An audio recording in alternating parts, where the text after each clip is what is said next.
Every day on Australian farms, decisions are being made. Some of them are big and some seem small, but all of them carry risk. Like, when do we sow? Should we put more nitrogen out? Should we put one more fungicide spray out or hold off? And perhaps more importantly, why do we make the decisions we do? Welcome to Decision Fit, a podcast by the Birchip Cropping Group, brought to you by the GRDC Riskwise project. Here we explore the thinking behind on-farm decision-making. But first, I should probably start by telling you a bit about who I am and how I ended up here. I'm Yolanda Plowman, the Senior Research Manager at the Birchip Cropping Group, or BCG. As part of my role here, I work across applied agricultural research and farming systems, but I also look a lot at risk and decision-making in broadacre farming. To be honest, I didn't grow up thinking I'd end up talking about the link between decision psychology and farming systems for a living. My granddad was a sugarcane farmer on the coast of Queensland, and although I did spend lengthy stints of my childhood running through cane fields, I mostly came into agriculture through science, particularly biology and the soil microbiome. I was fascinated by how much is happening beneath the surface that we can't actually see, but which still has a huge influence on outcomes. And over time, I realised farming is actually a bit like that too. A lot of the things that shape decisions on farm are invisible. It's not just rainfall or prices or agronomic recommendations. It's past experiences and confidence. It's stress, it's biases, it's family dynamics and the season before, the advisor you trust, the risk you're comfortable carrying. And that's probably been one of the biggest lessons for me so far from the Riskwise project. We often talk about farm decisions as if they're purely rational or purely economic, but they're deeply human. Two people can look at exactly the same information and make completely different decisions. And both decisions can make sense once you understand the context behind them.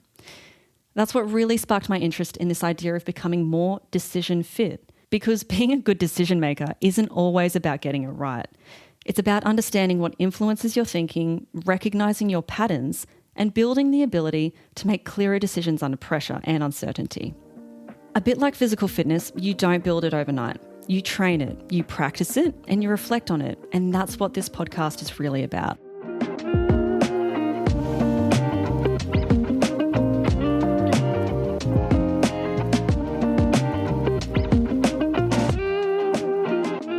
One of our aims of this podcast is to gently challenge the way we think about decision-making in agriculture. Our minds are a bit like software.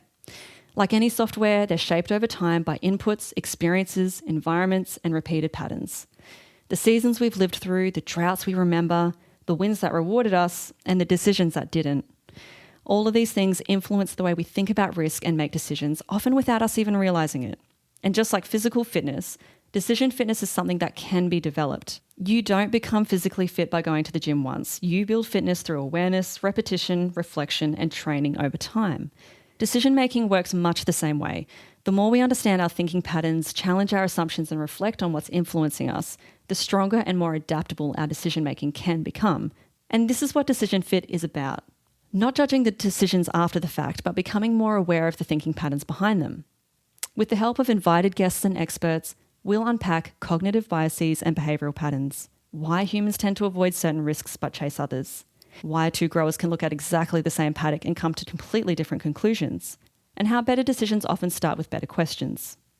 I'm excited to say we'll also explore something that often goes unnoticed in agriculture, and that's the people behind the decisions. The partners, the parents, the children, employees, researchers, advisors, and friends around the ute tray or kitchen table. The people who may not officially be the decision maker, but who quietly shape the direction of a farm business every single day. And through conversations with all the different stakeholders, we'll explore how decisions are really made in modern farming systems and what we can learn from each other along the way. So whether you're a grower or simply someone interested in how people think under pressure, this podcast is for you. This is Decision Fit, because better decisions don't happen by accident.